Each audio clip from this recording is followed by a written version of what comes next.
Whew, that was quite a little cold snap we had. It was pretty intense. I think this hummingbird feeder probably saved a lot of lives. Little tiny lives, but but lives nonetheless. I think this feeder probably made a dent in the death rate too. So yeah, not a bad thing. And their birds are always pretty to see them around. Yeah, I do not miss that cold weather. Ooh, that was brutal. It was like 20 degrees for a while, and that caused the pipe to burst, and then once it started thawing, man, it started blasting out of here. And apparently this has happened before because there's a deformation. I'm going to have to rebuild that. Once I put the pipes together, I insulated it. It worked a lot better. One thing I just kind of wanted to cover today was just one of the theories, one of the, I guess, principles of MGTOW, and that is if you live for yourself, you know, and not live for others and other institutions or things like that, you can really create value and increase your own well-being, increase your own wealth level, and it's just a better way to live. And women always say, "Oh, but the security of marriage," yeah, for them. For us, it's a 50% divorce rate, and then you lose friggin' everything, man. That's worse than investing in tech stocks on margin back in the big bubble days. So yeah, I don't do that anymore. But there are many ways you can add value to your life, not just with money, although money really starts piling up after a while if you manage it correctly. The idea is to just that kind of distracted me over there. It looked like an owl, but it's not. Anyway, the idea is to just make sure that every month you are better off financially or any other way that you want to be than you were the month before. And another amusing thing for me is that there's a family man at work, and he and I were betting who could reach 200 pounds fastest. And I was 10 pounds heavier than he was.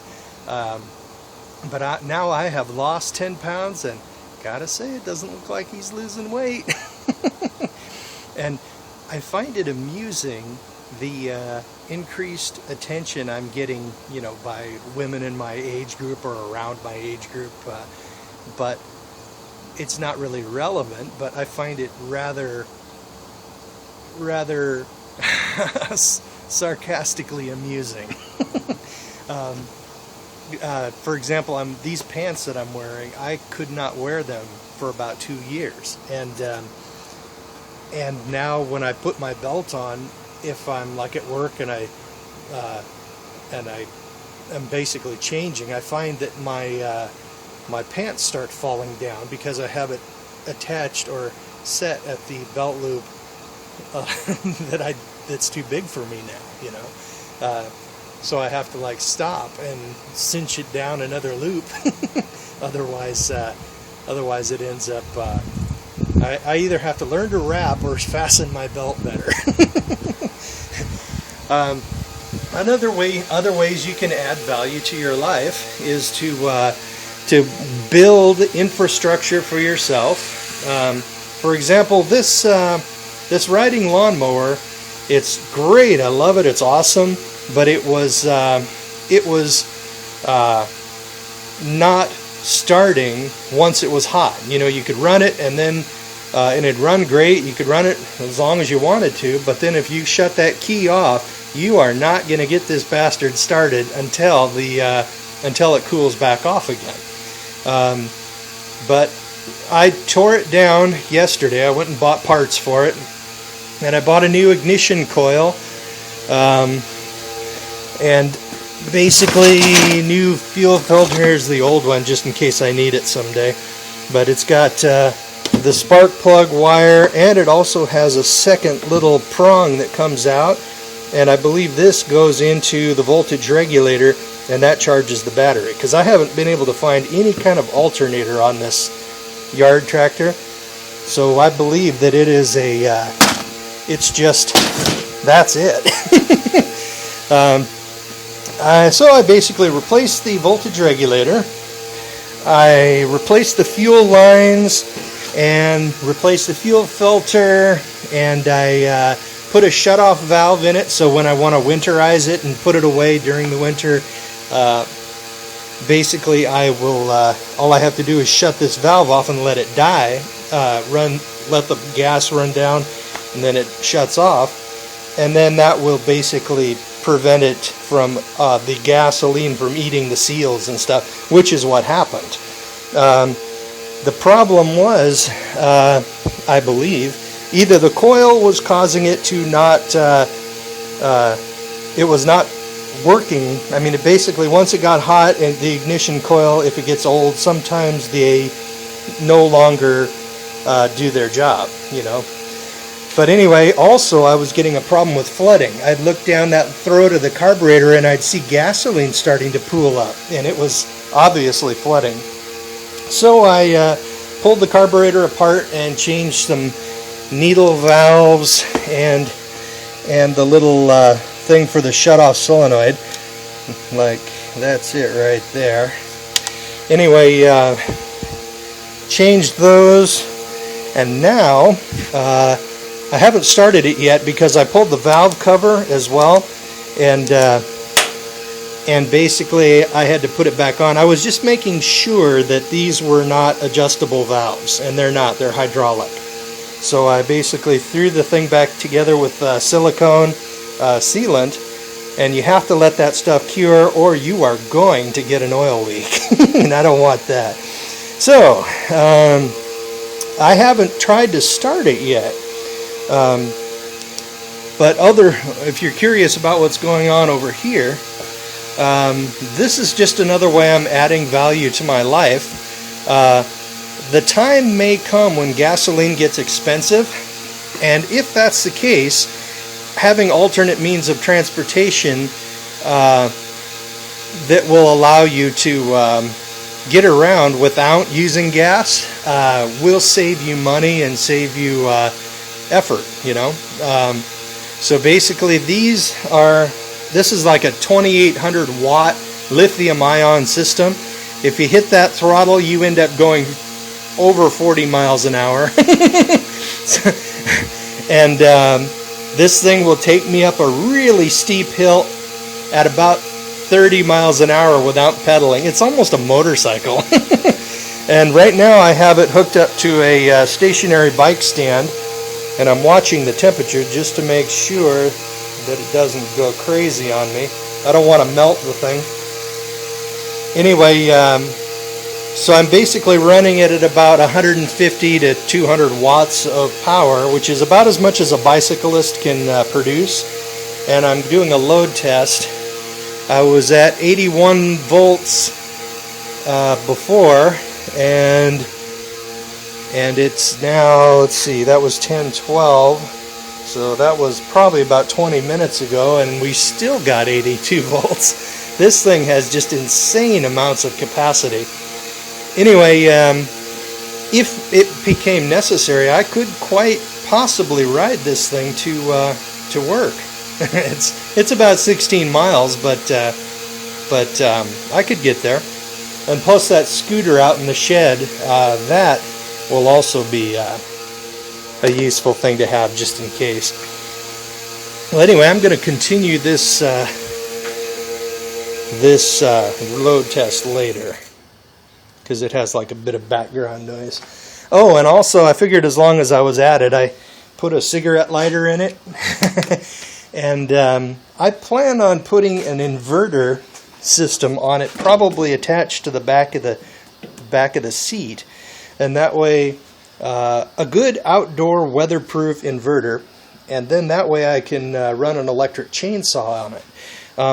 I'm involved in some gardening projects around the city, and what I'd like to do is be able to just show up with this on the trailer behind my truck and my chipper in the bed of the truck, and then I can just basically, and then of course I could use my combi system chainsaw and things like that to get rid of blackberries and stuff, and then I could sort of effect more change without you know, tiring myself out.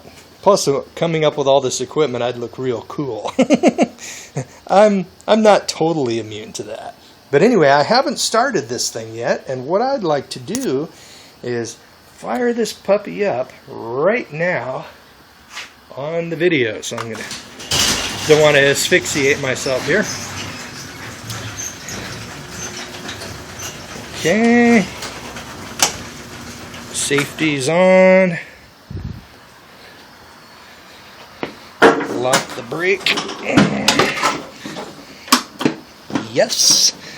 Okay, this is it. I don't generally like to replace a bunch of things when I do some kind of rebuild like this, because any one of them could have caused a problem. But I didn't want to start it with that silicone not set. So here I go. Okay.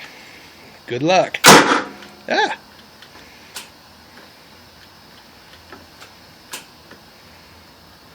That's weird.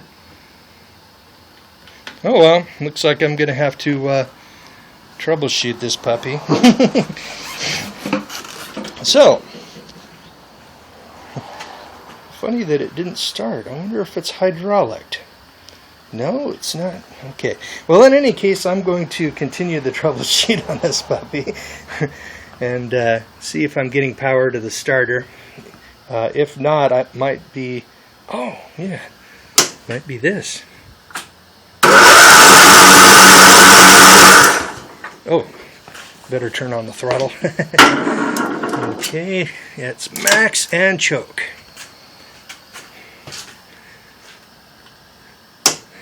I gotta fix this.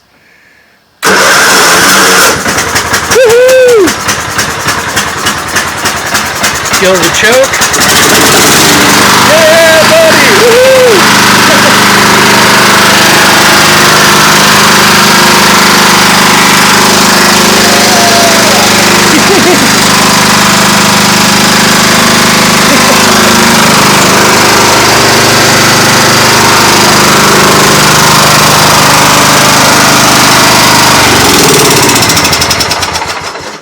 I'll dink around with this thing later. So in any case, what the main point of this video was, is that if you add value to your life, one step at a time, even if it's like the equivalent of like $50 a month, then eventually, when you get to be an old fart like me, you'll be in a much better position. Recently, I was watching this movie called Frozen by Walt Disney. Yeah, every once in a while, even a MGTOW likes to watch a Disney flick. But in the scene where Elsa, the one with these ice powers, it's all based on the Snow Queen, I think is the name of the the novel. But anyway, where she showed up, she fled her area when they found out her secret, and then she basically showed up at on top of this big mountain, and she began to build her home and create. She separated from society and began to create this beautiful home, this beautiful work of art, and the way she put her power into creating such beauty. Man, I was sitting there going, I was deeply moved by the way she was doing exactly what I'm doing. and it was just, really intense. That whole that verse where here I stand and here I stay, and she stomped her foot and began creating her beautiful work of art and home. I was like, wow, I was so moved. And then, of course, she improved her appearance even after, once she was away from her whole society. She created, she worked on her own appearance even though there weren't any guys around. And the same here. I mean, I'm working on my appearance. I'm even dressing a little better. Not because I want to find a girlfriend, but it's just to improve everything about you, your self-esteem, your own value. If you look better, that is another point of value that you can add to your life to increase your overall well-being. And that, in fact, I think I'll just link to that video. I mean, if you haven't seen the movie, fine. I mean, it's not really a grown-up movie anyway. But and man, that whole Disney princess genre, it's just as Johnny Rotten would say, it's just destroying young women, young girls, because they just get this what we call the princess attitude. And he was saying that if he wanted to destroy a society, he would just import a lot of Disney princess movies and just totally screw up the minds of these young girls so that they just expect. I mean, they're mentally configured to be a princess and be royalty. They're not mentally configured after all of that and all the other forces out there.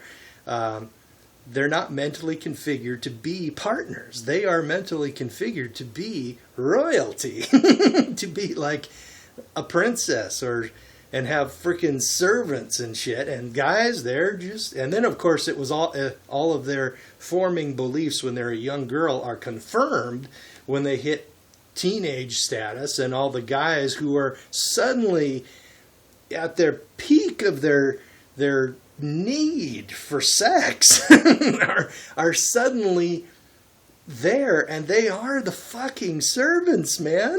They are servants. They have been just converted, and then they are, of course, are on those influenced by media as well, and of course the female-only teachers monopoly in public schools. They're just, it's only a kind of a rare guy who can get out of it. And a lot of those guys who do manage to get out of it, they are the ones who don't get that immediate success. All the girls are chasing for the top 10% guys, right? And the remaining 40% of the upper half of those guys in their appearance, even they don't get a lot of action. And then, of course, the guys like me who were like below average. I was a fat, geeky guy, we didn't get shit. And when that happens, when you are like outcast like that, you are basically just you start looking at society objectively as something separate from yourself. And I basically just I stopped chasing all the stuff that everybody else chases. You know, I mean, like cars and all that. I was riding a bicycle for all the way up until the time I was in the Army. In fact, about a third of the way through the Army, I was still riding a bicycle. I was thinking, why am I spending all that money on a car? What the fuck do I want to do that for? You know, there aren't any women around anyway in the Army, and the ones that were there, man, let me tell you, the ugliest horrors can get the guys who are model thin and model buff, you know, and at the peak of their own physical appearance, they can find guys who if they had the skills for it could be actors. They are so good looking. And even I, fat ugly geek that I was, man, when the Army ran that freaking weight off of me, it kicked my ass hard. And but even still, I was in the lower 50% in the Army because the bar was raised a lot. But man, and then of course a lot of them get married and then they get divorced and they start taking everything. But anyway,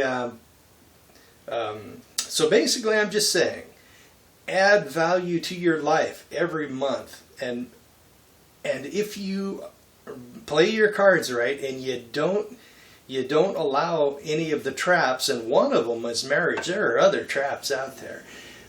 Traps that take money and your years of your savings away from you. Basically all of that.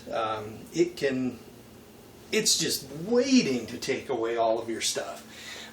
Medical bills are another one. You know, if you suddenly have this horrible medical problem, you could, and that your insurance conveniently doesn't cover, you could lose everything. That's another reason why I like to keep some of my money, some of my wealth outside of the dollar. I do the little bit of the precious metals, and I like to put it into other things. I like to put it, and now I'm experimenting with Bitcoins and some other. I'm looking at another of the alt currencies like Quark coins as well. I would like to just put some money into there, and I have been a little bit, just so that it's something, it's diversification, something that's outside of the dollar. Because if I was in a situation where I went bankrupt or I was financially destroyed and lost everything, a lot of those assets, probably my precious metals and probably my Bitcoins, would still be there, and I could still access them and still create, and still basically, it's like a lifeboat. I could use the money to get established in some kind of life again, you know.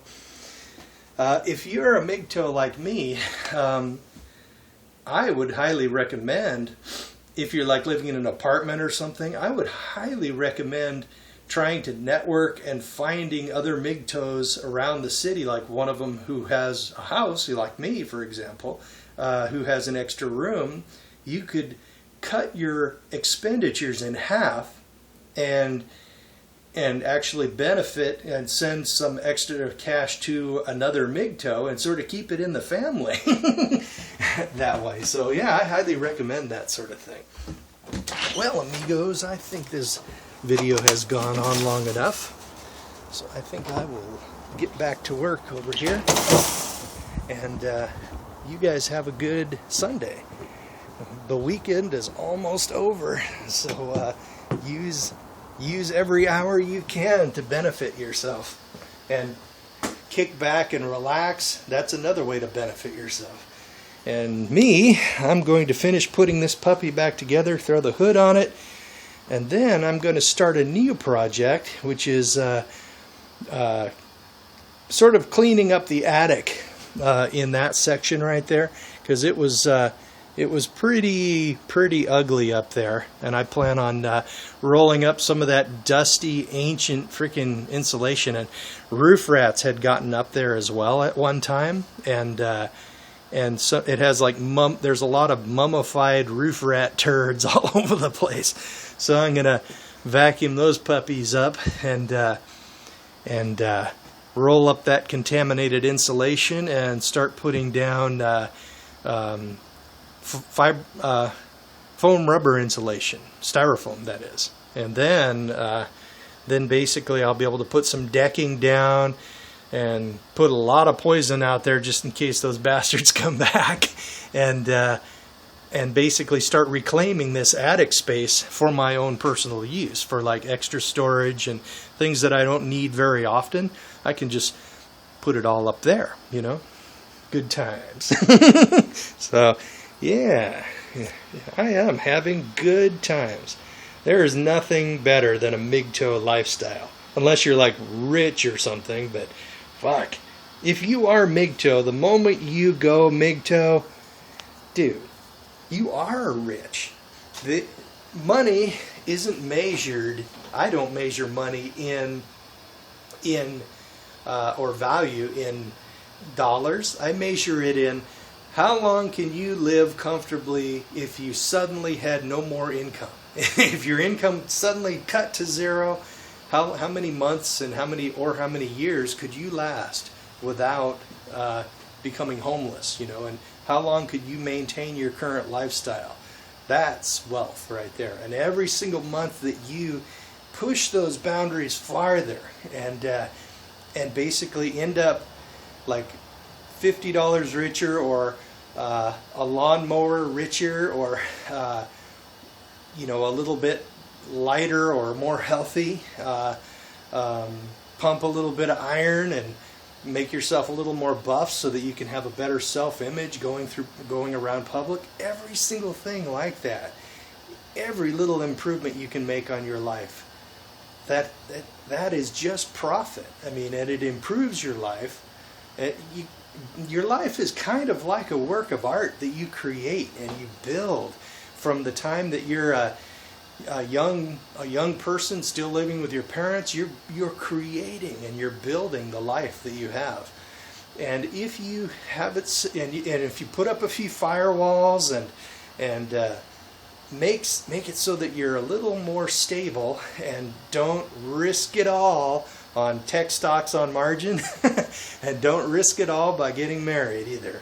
I mean, it's kind of too bad it has to be that way, but dude, this is the world we're living in, so there's no use in being sad about it. just keep producing, keep improving your life, and just enjoy your life. Don't waste a lot of time being sad about what can't be. Just enjoy your life and diversify your assets and set it up so that you do not lose everything from one disaster, you know. Yeah. Okay, well, that's about it. I've droned on long enough. You guys have a great weekend.